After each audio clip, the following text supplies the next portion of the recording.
Alô, você que me ouve! Seja bem-vindo ao podcast Romanceiro Vivo. Eu sou Clotilde Tavares e esse é o nosso episódio número 6, que dá continuidade ao nosso tema, o romance tradicional cantado. Antes de prosseguir, um aviso importante.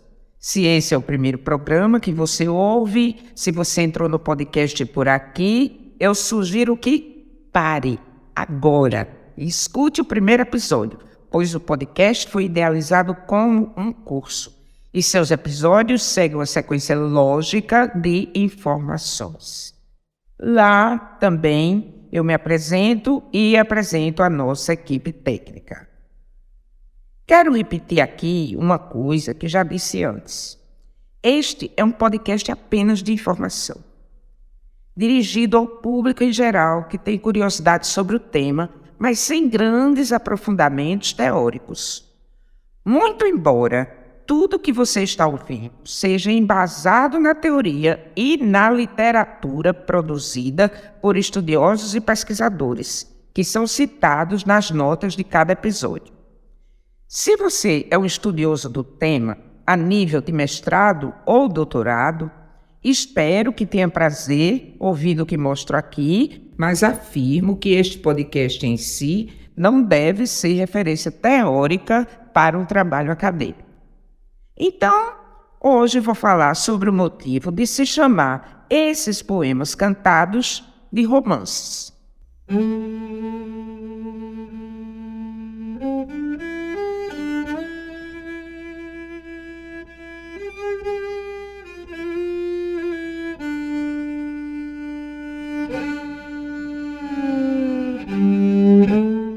Você já sabe que o português, a língua portuguesa, assim como o espanhol, o francês, o italiano, o romeno, além de outras línguas menos conhecidas, se derivam do latim, que era o idioma oficial do Império Romano, que dominou boa parte do mundo na antiguidade.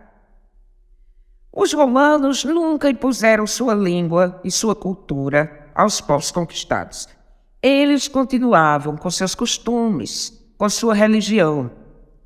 Aos dialetos tribais de cada região, o latim foi se superpondo lentamente e espontaneamente, mas não o latim clássico, falado pelos poetas e filósofos romanos, no Senado e nas instituições, mas sim o latim mais popular, chamado latim vulgar, falado entre os soldados, nas casernas, nos mercados, nas ruas. Essa superposição do latim vulgar aos dialetos locais deu origem a um idioma não escrito, mutante, vivo, ágil, e que era diferente a cada região, uma vez que era a soma do dialeto local com o latim vulgar. A esses novos idiomas que iam sendo formados, se deu o nome de romã, em referência a Roma, que era de onde vinha o latim. Toda vez que mudava o dialeto local, mudava o tipo de romã e surgia um dialeto diferente. Essas línguas assim formadas foram se afastando umas das outras, evoluindo cada uma a seu modo e assim deram origem aos idiomas como os conhecemos hoje: o português, o espanhol ou castelhano, o francês, o italiano, o romeno, e existem também outras línguas menos difundidas, como o galego e o catalão, que derivam igualmente do latim vulgar, mas o dialeto local ao qual esse latim vulgar se sobrepôs. Toda essa linguagem falada, na fase de formação desses idiomas, era chamada de romã, rimance, romanço ou romance, como sinônimo de vernáculo, que é o termo que designa o idioma particular falado em um país ou nação, a língua comum, a fala do povo. Então, por associação, rimance ou romance passou a designar aquelas cantigas oriundas do povo, feitos pelo povo, sem autoria determinada, de transmissão oral, no idioma vernáculo, e que tinham um caráter eminentemente popular, porque as criações eruditas eram feitas em latim.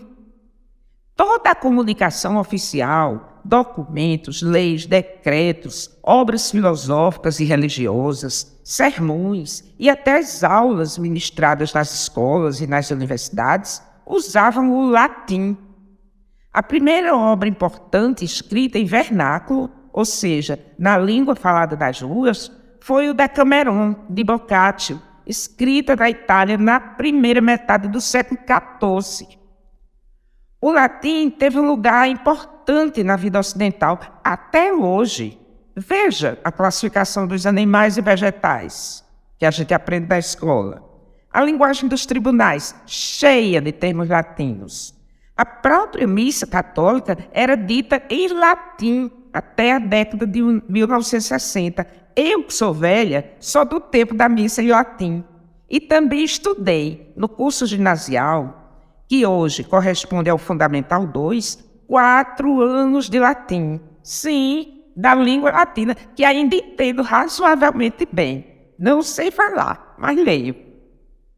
Voltando ao romance, você me pergunta, mas esse romance que a gente lê, impresso, que conta uma história, como Crime e Castigo, Dom Quixote, Moby Dick, Dom Casmurro, e também esses mais atuais que ganham prêmios e que a gente vê no YouTube, no noticiário da TV, as pessoas falando deles, como Torturado, Um Defeito de Cor, O Sol da Meia-Noite, Game of Thrones. Bem, esse é o romance moderno, que é um gênero narrativo em prosa surgido com o romantismo, que foi um movimento literário que dominou o século XIX. O Dom Quixote, escrito no início do século XVII, é considerado precursor do romance moderno. Todos esses que eu citei são romances e o gênero sofreu muitas modificações desde que passou a ocupar lugar importante na literatura. A forma narrativa desse romance vem mudando ao longo das décadas e essas mudanças inovam o gênero, que se mantém até hoje.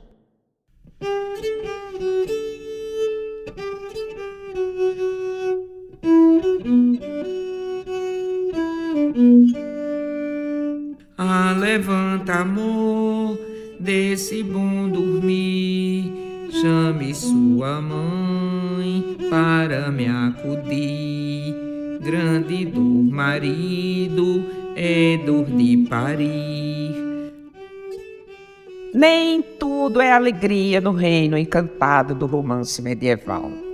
Nem todas as donzelas são atrevidas e sensuais, nem todas as que foram iludidas conseguem se vingar do sedutor, nem todas encontram a irmã perdida, nem todas as condessas são salvas da decapitação por uma justiça divina. A condição feminina, às vezes, é tão precária que muitas dessas mulheres terminam enfrentando o seu pior destino. Neste episódio, temos a história de uma delas, Flor do Dia, a estrangeira. No romance de Flor do Dia, nós vemos retratada a relação da heroína com a sogra. Esse romance é conhecido também como a Sogra Má, ou La Mala Sogra, nas versões espanholas. Tem algumas características bem interessantes. Mas primeiro vamos ao resumo da história. Uma vez casada, Flor do Dia segue o marido para residir longe de sua terra.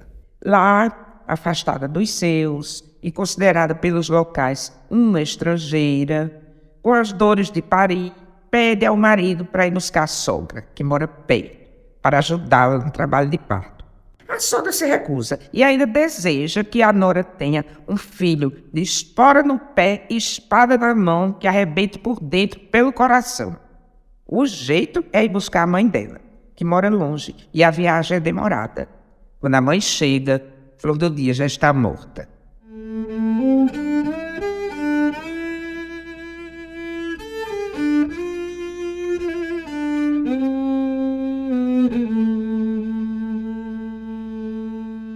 Imaginem-se no século XI ou XII, numa região com a população rarefeita, muita gente vivendo isolada no campo, com habitações distantes umas das outras. Parece impossível imaginar um mundo assim na contingência de um parto. Não havia pré-natal, não havia plano de saúde, não havia SUS, não havia ambulância para levar a parturiente a uma maternidade. Nada disso existia, não era sequer sonhado. Nessa época, o parto era um fenômeno essencialmente feminino, desenrolado no espaço privado do quarto. As amas, as crianças, as criadas e as parentas do mesmo sexo compunham e habitavam esse ambiente, no qual o homem entrava, mas logo saía, depois de desempenhar suas funções masculinas. O parto era um evento do qual participavam somente o grupo de mulheres da casa. Então, esses laços familiares e de vizinhança eram importantes, porque a mulher, ao casar, passava a fazer parte da família do marido e do grupo de mulheres ligadas a essa nova estrutura familiar. Não quero cometer o pecado do anacronismo, do qual falamos em episódio anterior, mas já cometendo, sempre me escandalizo com esse homem que vai dormir enquanto a mulher está em trabalho de parto, como anuncia o início do romance. Ah, levanta, amor, desse bom dormir, chama tua mãe, que eu quero parir. É desse jeito. Olha isso. E não é simplesmente dormir, não. É um bom dormir. Mas, raciocinando com o espírito da época, o que restava a ele, afinal, numa hora dessas? Se o parto era um mistério, um evento exclusivamente feminino, ao qual ele jamais teria acesso. Pois é. E em favor dele, poderíamos dizer que, quando é preciso, ele não se nega a sair galopando em busca da mãe ou da sogra, abandonando o seu bom dormir. Mas vamos ao romance. Repare na métrica diferente. Lembre-se de Juliana, cuja métrica é de 7 sílabas. Que tu tens, Juliana, 7 sílabas. Flor do Dia tem 5. É a redondilha menor. A levanta, amor, desce bom dormir. É diferente de que tu tens, Juliana, que estás tão triste a chorar. Não é? Então já falamos também aqui no estrado ou colchão, como vimos no romance de Juliana. A mãe do moço e também a sogra rege e domina a casa sentada no seu estrado. A história sintética, sem muitas descrições ou episódios paralelos. Vamos ao canto?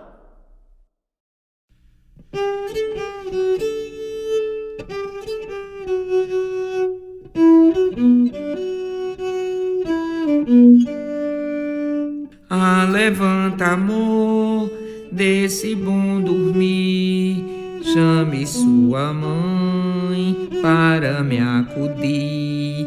Grande dor, marido, é dor de parir.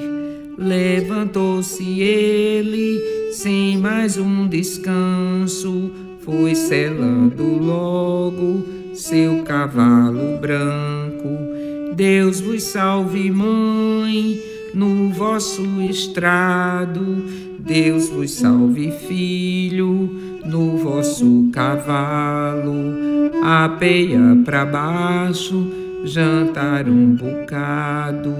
Não quero jantar, que vinha chamado, que a flor do dia lá ficou de parto.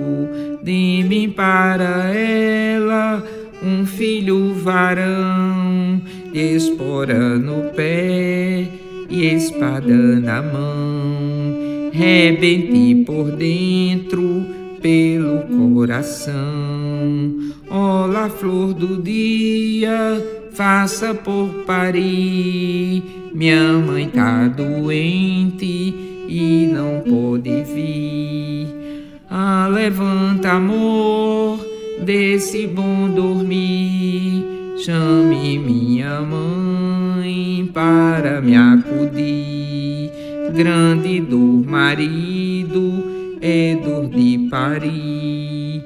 Deus vos salve, sogra, no vosso estrado. Deus vos salve, genro, no vosso cavalo. Apeia pra baixo, jantar um bocado. Não quero jantar, que vinha chamado, que a flor do dia lá ficou de parto.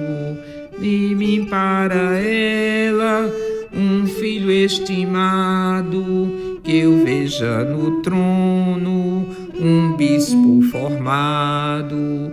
Espera, meu genro, deixa-me vestir, que ela mora longe, mas sempre hei de ir. Pastores do campo, pastores da terra, por quem dobra o sino, quem é que se enterra? É dona estrangeira, de parto morreu, a pobre coitada ninguém socorreu. Ai, aquele sino não cessa a dobrar, e nem os meus olhos cessam de chorar. Adeus, minha filha, foi triste o seu fim, parindo sozinha, tão longe de mim.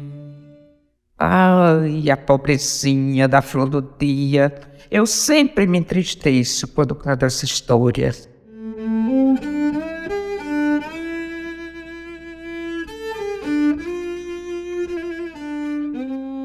Eu vou ficar muito feliz se você divulgar esse podcast nas suas redes sociais.